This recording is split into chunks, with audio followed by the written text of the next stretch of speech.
కొనుగోలు కేంద్రం మీద తూకం వేసిన ధాన్యం బస్తాలు తరలించేందుకు లారీలను ఏర్పాటు చేయడంలో ప్రభుత్వం పూర్తిగా విఫలమైందని పోతంశెట్టిపల్లి గ్రామ సర్పంచ్ పాతూరి దయాకర్ గౌడ్ అన్నారు. పోతంశెట్టిపల్లి వద్ద రైతులు నిర్వహించిన ధర్నాలో పాల్గొన్నారు. తమ పంటను అమ్ముకునేందుకు ఎన్నో ఆశలతో కొనుగోలు కేంద్రాలకు తీసుకొచ్చిన ధాన్యం తూకం వేసి 5 రోజులు గడుస్తున్నా లారీలు రాకపోవడంతో రైతులు తీవ్ర ఇబ్బందులు ఎదుర్కొంటున్నారు. తూకం వేసిన ధాన్యం బస్తాలను తరలించేందుకు అధికారులు సరైన ఏర్పాటు చేయకపోవడంతో కేంద్రాల వద్ద భారీగా ధాన్యం బస్తాలు పేరుకుపోయాయి. వాతావరణంలో మార్పులు, అకాల వర్షాల భయంతో నష్టపోతామని రైతులు ఆందోళన వ్యక్తం చేస్తున్నారు. పలుమార్లు అధికారులకు విన్నవించినా స్పందన లేకపోవడంతో ఆగ్రహించిన కొల్చారం మండలం పోతంశెట్టిపల్లి గ్రామ రైతులు మెదక్ హైదరాబాద్ ప్రధాన రహదారిపై ధర్నా రాస్తారోకో నిర్వహించి నిరసన తెలిపారు.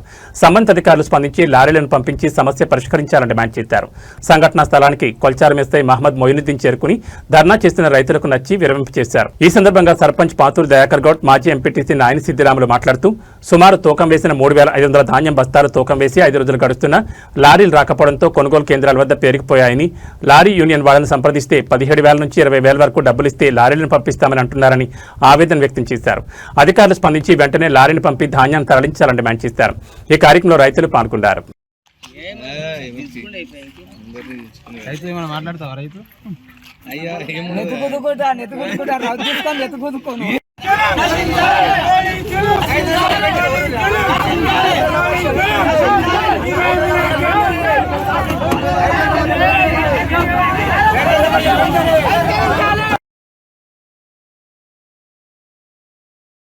స్టార్ట్ అయినా ఇంతవరకు ఒక లారీ 2 లారీలు మాత్రమే పోయినాయి. ఇప్పటికీ 3,500 బస్తాలు తూకం వేసి ఉన్నాయి.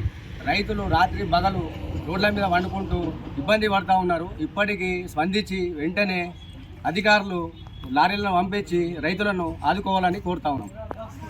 పోతంశెట్టిపల్లి రైతులందరం కూడా అధికారులకు అందరికీ విన్నవించుకునేది ఏంటంటే, దయచేసి మీరందరూ ఒక్కసారి పోతంశెట్టిపల్లి రైతు వేదిక వద్దున్న రైతుల యొక్క పండించినటువంటి వరి ధాన్యాన్ని చూడండి.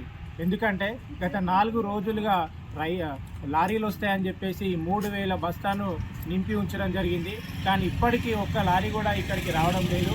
ఎందుకని చెప్పేసి లారీ వాళ్ళని అడిగితే మాకు బయట 15,000 ఇస్తున్నారు, 17,000 ఇస్తున్నారు, మీరు 17,000 నుంచి 20,000 ఒక లారీకి ఇస్తేనే మేము వస్తాం, లేకుంటే లేదని చెప్పేసి వాళ్ళు స్పష్టంగా చెప్పడం జరుగుతుంది. మరి అధికార యంత్రాంగం ఏం చేస్తుంది? కనీసం రైతులు పండించినటువంటి ధాన్యాన్ని కూడా రైస్ మిల్లులకు చేరలేకపోతుంది ఈ చాతగాని ప్రభుత్వం. కాబట్టి ఈ ప్రభుత్వానికి మేము వారి అధికార యంత్రాంగానికి విన్నవించుకునేది ఏంటంటే, ఇప్పుడే హైవే మీద ధర్నా కూడా నిర్వహించడం జరిగింది. ఈరోజు కనుక లారీలు కనుక రాకపోతే ఖచ్చితంగా రేపు 100 మంది రైతులతో ఈ నేషనల్ హైవేని దిగ్బంధించి గంటల పాటు ఇక్కడ ధర్నా నిర్వహించడానికి కూడా మేము వెనుకపోమని చెప్పేసి ఈ సందర్భంగా తెలియజేస్తున్నాం. అవసరమైతే కేసులకు కూడా వెనకడుగు వేసేది లేదని చెప్పేసి తెలియజేస్తున్నాం. మరొక్కసారి అధికారులకు తెలియజేస్తున్నాం, రైతులను ఇబ్బంది పెట్టద్దు. ఇప్పటికైనా మీరు స్పందించి ఇక్కడికి లారీలను వెంటనే పంపించాలి.